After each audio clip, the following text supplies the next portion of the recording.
Thanks for being here today, both of you.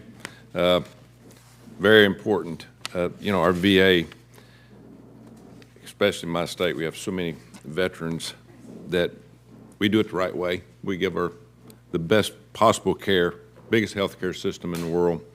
I get more complaints about this than probably anything that I do, but we just got to make sure taxpayer dollars are spent in the right way, but we want to take care of our veterans.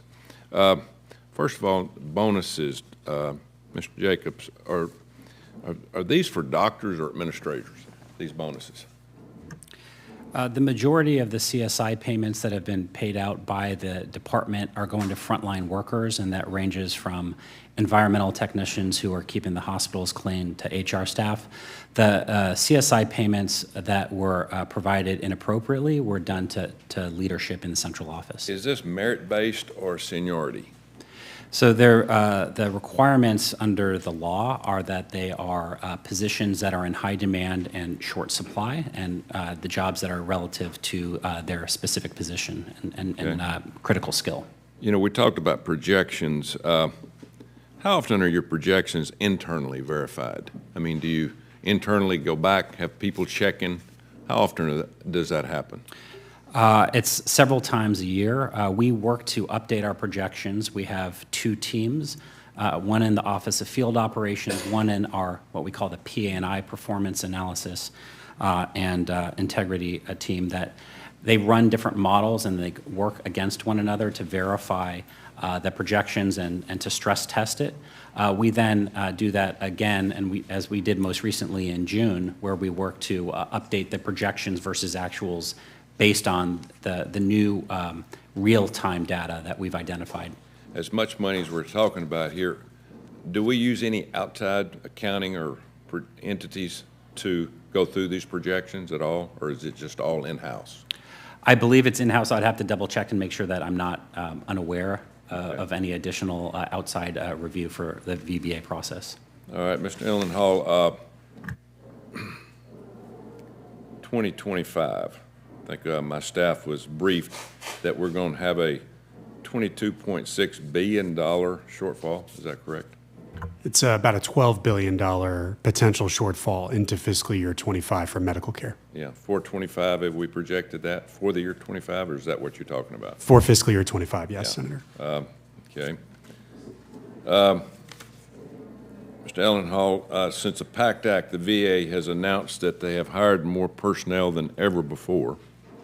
And at the same time, community care referrals, especially in my state, have continued to go up. Healthcare providers in the Gulf Coast VA healthcare system have told me and my staff that they're overwhelmed with patients, and they're having to heavily lean on community care, which the VA claims is a leading cause of the VHA's budget problem in the first place. How can we be confident the VA's long-term hiring strategy, given the increase in hiring, should mean less community care? I mean, to me, that's an oxymoron there. Well, Senator, we need this $12 billion to grow both direct care and community care, and we're up 10% in established patient appointments, nearly 7% in new patient appointments. We're hiring more people, right? That's right. So we're delivering more care in the direct care system, Senator. At the same time, we're also at about a 14.5% growth rate in the community care budget. So the $12 billion will support growth in both accounts, direct care and community care for veterans, and also help us pay for increasing costs for pharmaceuticals and prosthetics that veterans need. Yeah, and with this PACT Act, we were hoping this would happen. People would come and yes, and take advantage of this. And so what is the VA's plan to prioritize healthcare worker hirings, especially in mental health? Well, Senator, even during this fiscal year, which has been a tighter picture than recent years, we have told our medical centers to strategically hire, especially in mental health, but where veterans needed clinical care the most. And so as a result, we've actually grown by just over 2% this fiscal year, even though our original goal, in terms of maintaining our all-time high veteran trust, quality and patient safety outcomes, we thought we could achieve that goal with level staff. But our medical centers did the right thing and hired anyway because that's what they felt we needed, and they've been delivering on it with more productivity and more care to veterans. So the additional money will allow us to grow further by an additional 5,000 employees to be able to meet even further needs. So since the PACT Act last 2 years, have we seen more people come for help with mental health? Yes, Senator, this mental health demand is significantly up, 15% more new patient appointments in mental health this year than last year.